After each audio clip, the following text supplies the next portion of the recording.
Imaginez-vous, il y a 40 000 ans, vous traversez une forêt en Europe et soudain, vous tombez nez à nez avec un être humain, qui n'est pas tout à fait humain.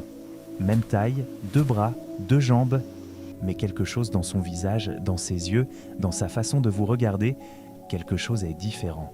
Ce n'est pas de la science-fiction. Pendant des centaines de milliers d'années, notre espèce n'était pas seule.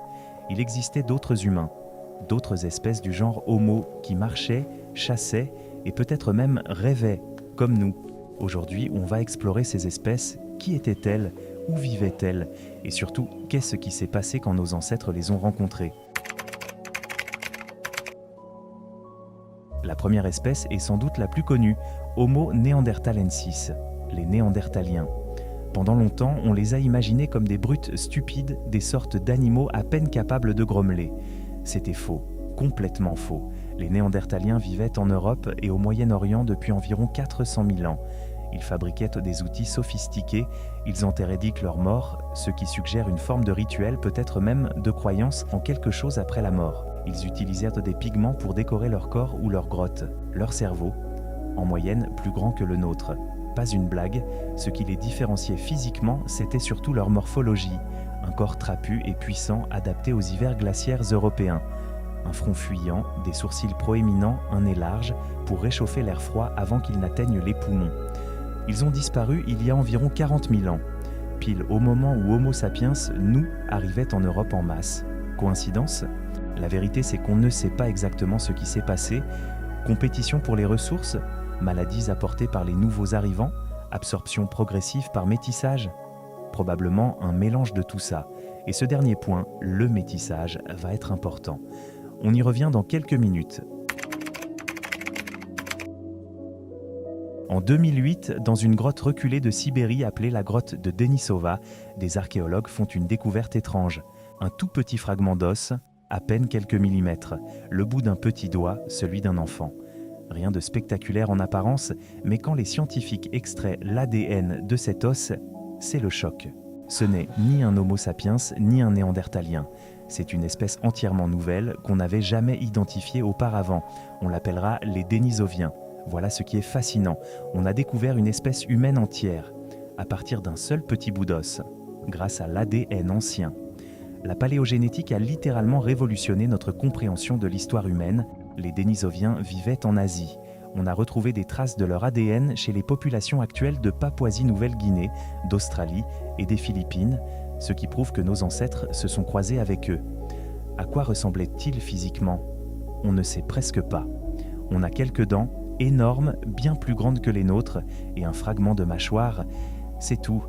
Les Denisoviens restent une espèce fantôme, présente dans notre ADN, quasi absente des fossiles. En 2003, sur l'île de Flores en Indonésie, on découvre quelque chose d'inattendu.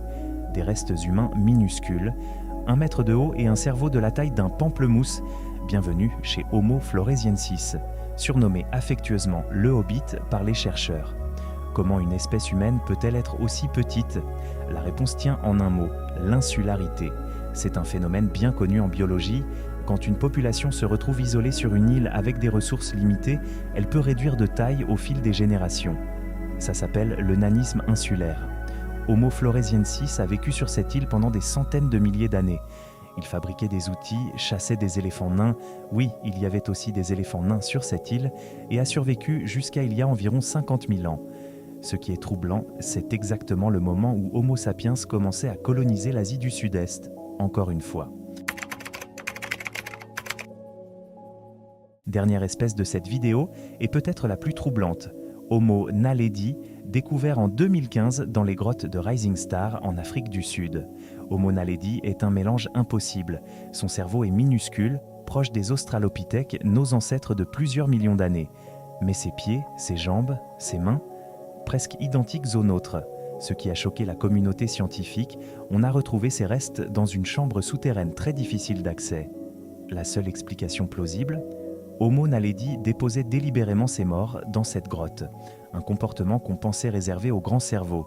Et il vivait il y a seulement 300 000 à 200 000 ans, au même moment que les premiers Homo sapiens en Afrique. 2 espèces humaines très différentes sur le même continent, au même moment. Voici peut-être l'information la plus stupéfiante de cette vidéo. Ces espèces ne sont pas juste des chapitres fermés de l'histoire, elles sont littéralement en nous. Si vous êtes d'origine européenne ou asiatique, entre 1 et 4% de votre ADN vient des Néandertaliens. Si vous êtes d'origine mélanésienne ou australienne aborigène, vous portez aussi entre 3 et 5% d'ADN dénisovien. Et cet ADN n'est pas neutre. Certains gènes néandertaliens nous ont aidés à résister à des maladies spécifiques à l'Europe. D'autres influencent notre système immunitaire. Un gène dénisovien particulier, retrouvé chez les Tibétains, leur permet de vivre en altitude sans souffrir du manque d'oxygène. Ils l'ont hérité de leurs ancêtres qui se sont croisés avec les Dénisoviens. Ces espèces ne se sont pas contentées de coexister avec nous, elles nous ont aidés à survivre dans des environnements que nous n'aurions pas pu conquérir seuls. On a tendance à penser à l'humanité comme une ligne droite. Des singes, puis des hommes préhistoriques, puis nous. Mais ce n'est pas ça du tout. C'était un buisson, plein de branches, plein d'espèces différentes qui coexistaient, qui se croisaient, qui disparaissaient. Néandertal, les Dénisoviens, le Hobbit, Homo naledi, et probablement d'autres encore qu'on n'a pas encore découverts ou dont on ne retrouvera jamais les fossiles.